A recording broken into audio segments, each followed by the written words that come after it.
Hello guys, welcome back to Country Legends. Today we're going to be doing an unboxing and review of this power bank enclosure.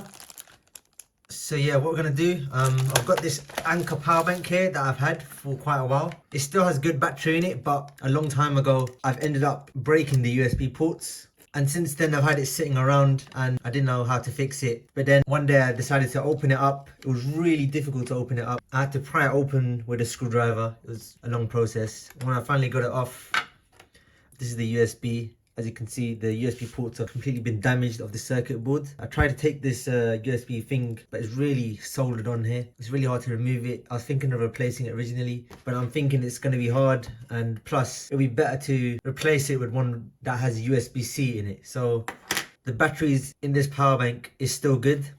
So what I'm going to do, I'm going to use these batteries and I'm going to put it in this power bank case. So this is the actual inside of the power bank. As you can see, it tells you when it was made. It was made around April 2016.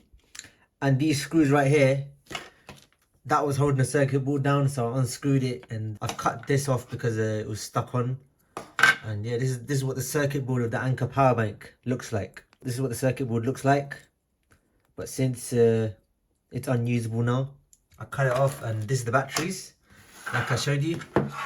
This is what the inside of the other one looks like. Weirdly enough, this says 2016 in June. So I feel like these were manufactured separately, maybe. So this is the Anker Power Core 20100, as you can see here. And yeah, what we're gonna do, we're gonna unbox this and we're gonna revive this power bank. We're gonna make use of these batteries. These batteries are still good. It still has decent charge. I checked the voltage. So as you can see, this is what the power bank enclosure looks like. This is what the back of it looks like. It says power bank. And it's a screw-on power bank, so if these batteries go bad again, I can just replace the batteries in the future. And this is what the inside of it looks like. So as you can see, it comes with a screwdriver and comes with a set of screws. And this is the circuit board of this one. So as you can see, it's even got LED lights. It's got two USB-A ports. It's got a USB Type-C port, it's got a mini port, and it's also got a lightning cable port. We're gonna check this out once we get this powered on. We're gonna remove this, and what I'm gonna do first, I'm gonna show you how much voltage is in these batteries. So I've got a voltmeter over here. I'm gonna see how much voltage is in this battery. So as you can see, this is the red. So you're getting about 7.75 volts. This is gonna manage it to make it 5 volts anyway. And when you touch it against the blue one instead, we don't get anything. So I'm now gonna try and disassemble this. It's taped on, as you can see. We're gonna remove this tape. I'm gonna try and get this battery out of this shell. So as you can see, we're gonna remove this battery.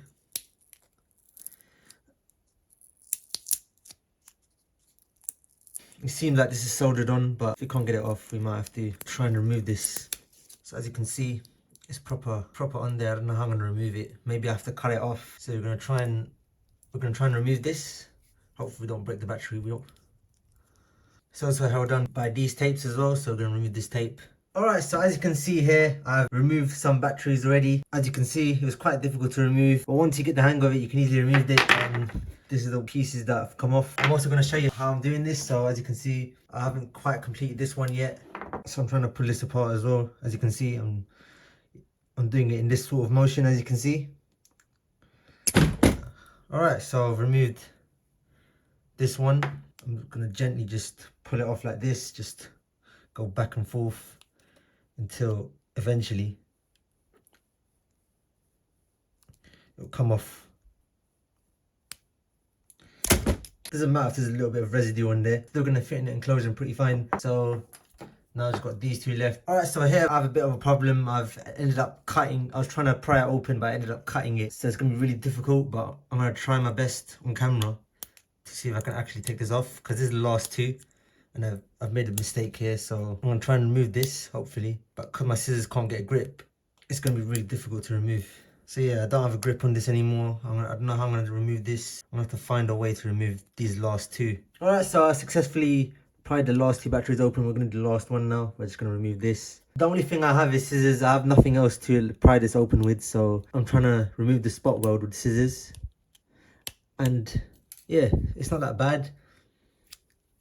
to remove it with scissors. Just now there's tape holding it together. I'm gonna remove this tape. Now I've got the last two welds on, so I'm gonna remove the welding. I'm gonna try and do it like this actually.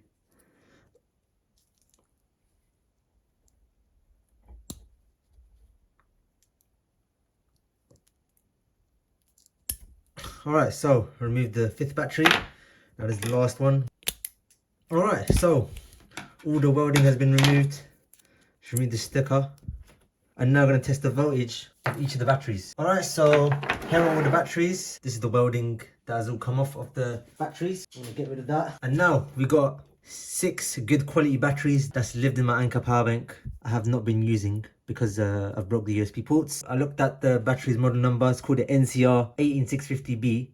And they're really good quality batteries. What I'm going to do now, I'm going to test the voltage of these batteries. These have not been charged for many years. First, I'm going to make sure the polarity is correct. So this is the plus. Alright, so what we're going to do, we're going to test the voltage of each one of these batteries. So as you can see here, we've got the voltage. So we're getting 3.8 volts on this one, getting 3.870 volts on this one. We're also getting 3.870 volts on this one, getting the same on this one, getting the same on this one, and getting the same on this one. So all these batteries have the exact same voltage, which is really good because that means all these batteries are balanced. What I'm going to do now, I'm going to put it into this power bank enclosure. Without further ado, let's do that. So as you can see, there's the first battery. I'm going to put that in.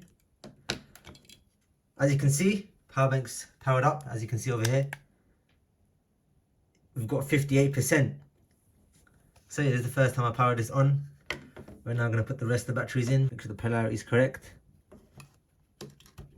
Put this battery in as well, 58% also.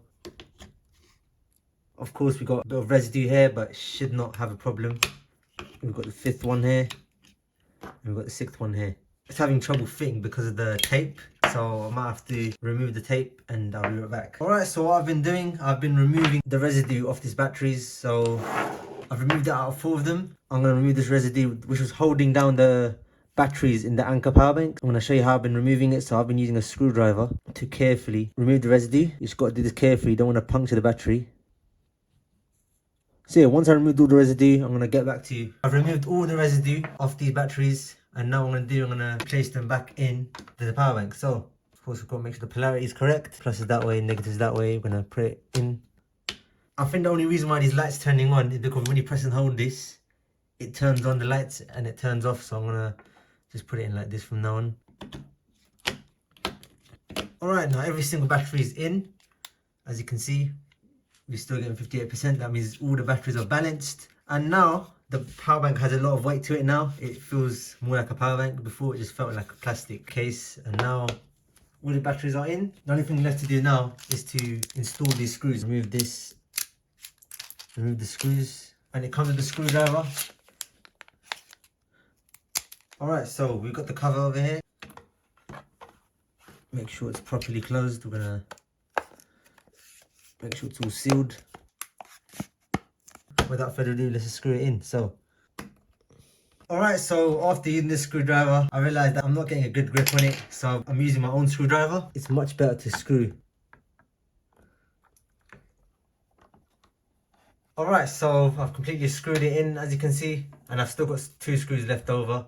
So they've provided 2 just in case you lose some screws. So this is the complete product. So I've completely assembled this power bank. It's got some good weight to it now. Over here it says 16,000 milliamp hours, but I've actually got 20,000 milliamp hours. So I'm not sure how much I've actually got in these batteries because I've had them for quite some time. I did a full test of the true capacity of this power bank. So as you can see, it's got input and output of 5 volts. At 2.1 amps. So yeah, what we're going to do, we're going to do some tests. We're going to see how fast it charges. This is my other Anker power bank.